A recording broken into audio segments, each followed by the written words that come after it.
National Railway Museum's closure of the station hall, many artefacts buried within have either gone into other museums or gone into storage.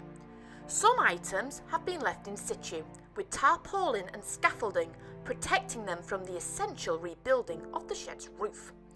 While this work is being undertaken, this will mean that the likes of Rocket, the Mail Coach and the Royal Coaches will not be viewed again by the public until late 2024. Hopefully by then the hall will be revitalised into a modern museum hub and a station platform, or so I hear in the rumour mill. One of the station hall's more permanent residents is Gladstone.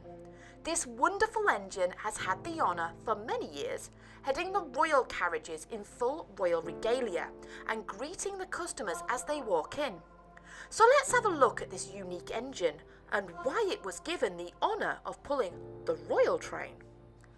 Being the prototype of the B1 class, William Stroudley's engine number 214 and its designer had a lot to prove. William Stroudley was one of the most famous engineers of his time and worked mainly on the London, Brighton and South Coast Railway. He started off his working career in the paper mills, as well as being an apprentice as an engineer in Birmingham. He worked, as many engineers did, in the 1850s, mostly on steam engines, but he's had less movement than the ones he was famous for. William transferred to Swindon under the watchful eye of world-famous engineer Daniel Gooch, where he trained to be a locomotive engineer. Soon after the completion of his work, William moved again, this time to the Great Northern Railway. He worked at Peterborough as a foreman, but he wanted to climb one more rung on the engineering ladder and become manager. His chance came when an opening was made available at the Edinburgh and Glasgow Railway Cowlairs worked. He worked for 4 years before being promoted again, this time to superintendent of the Highland Railway in Inverness. While this was a huge step up the corporate ladder, it wasn't as lucrative as one would think.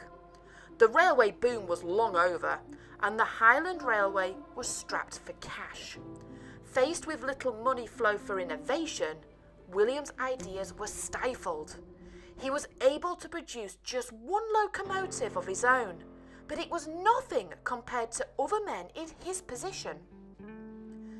William stayed at the Highland Railway for 5 years, and in that time he did do a lot to help, including to reorganise the company's works so it was more economical. William's restructuring of the works fell on the ears of the London, Brighton and South Coast Railway at the other end of the country.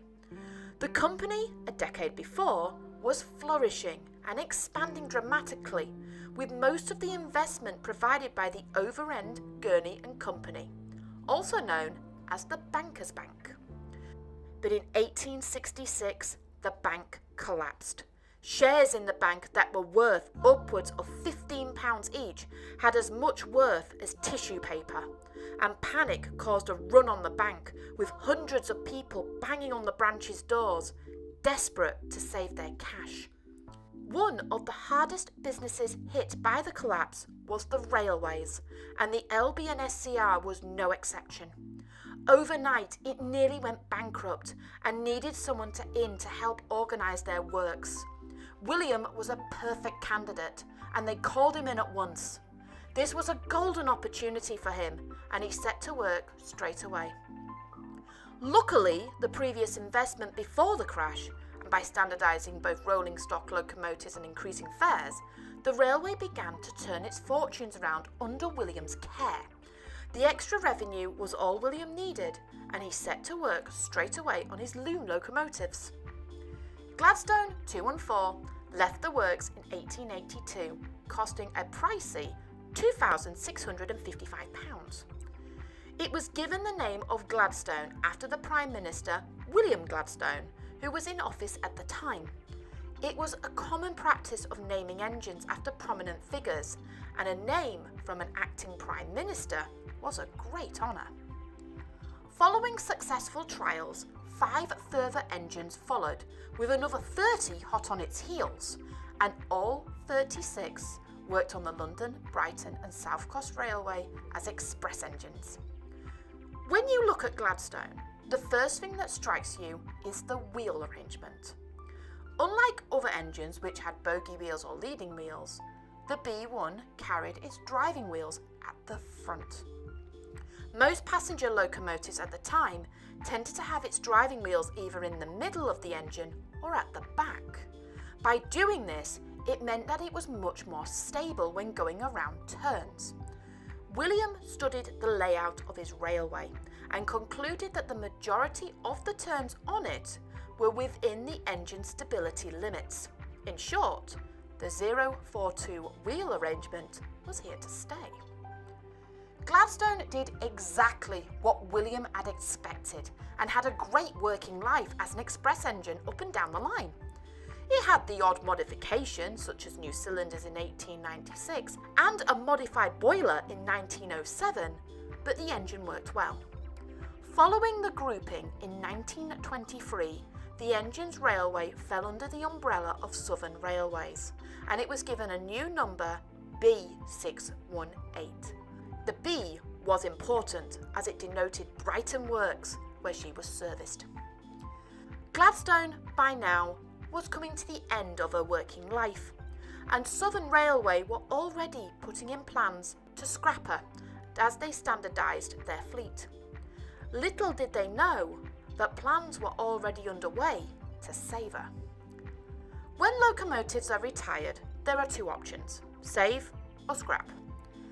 Many private railway companies had dedicated museums to their old railway locomotives that they deemed too valuable for the scrap heap. But in 1909, a private company called the Stevenson Locomotive Society was formed. These were private individuals who made it their purpose to save locomotives that the railways deemed weren't worth saving. As the LB&SCR locomotives were earmarked for the scrap heap, the Society wanted to save at least one engine from the railway. The engine they chose was the B1 prototype Gladstone, and negotiations started in earnest. The engine was withdrawn in April 1927, and within days, the Stevenson Locomotive president announced Gladstone was saved, and the Southern Railway was even helping to restore her back to her original glory. The LB&SCR, who had heard of the negotiations, offered their services as well to house her in their museum at York, with a view that she would be sent to a museum in London once a suitable museum was found. Gladstone held the honour of being the very first locomotive in history that was saved by a private society. Before Gladstone made her trip up north, she was put on public display at Waterloo, showing off her original livery and her name. She also attended a members-only viewing at a shed nearby. At York, with a full ceremony, Gladstone was officially put into the care of the LB&SCR's Railway Museum with the Society's blessing. The engine called the museum home for many years, and the Society never moved her as planned. The only time the engine moved was during World War II, where she was stored away for safety. On the Society's Golden Jubilee in 1959, the members went up to see the old engine. She was in fine condition, but her old paint was beginning to peel, and she was in bad need of a repaint. The British Transport Commission, who were now the custodians of the museum following the dissolvement of the LB&SCR in 1948, quoted the Society for the repaint job, but it was simply too costly. With the best interests of the engine in their hearts, the Society knew that the best outcome was to offer the engine to the museum permanently. The British Transport Commission took over responsibility of Gladstone, but allowed the Society to oversee the repaint. The members knew what Gladstone should look like, so offered helpful advice on the engine's colour scheme to make it as accurate as possible. It was so accurate, many said it was straight from William's works itself. On the 18th of September 1959, again with full ceremony, the Society handed over ownership of the engine, and the plaque was mounted on the engine's buffer mean to celebrate. Gladstone was officially part of the National Collection. Gladstone has always called York its home, even after the BTC's museum closed and its contents were transferred to the new museum in 1975, but it has had the odd holiday or two. In 1982, the engine became part of the Bluebell Railway centenary celebrations of the Lewes and East Grinstead Railway, and in 1991 it came home to Brighton for its town's 150th birthday. It has been estimated that in its 40-year service, the engine has covered over 1.2 million miles and is the only engine of its class and the only tender engine to survive from the LB&SCR. Many people have said that Gladstone is William Stroudley's finest and most famous work, and I'm inclined to agree. And while I don't think royalty has ever travelled behind her in her many miles of service, her survival story definitely makes her worthy to head the royal train.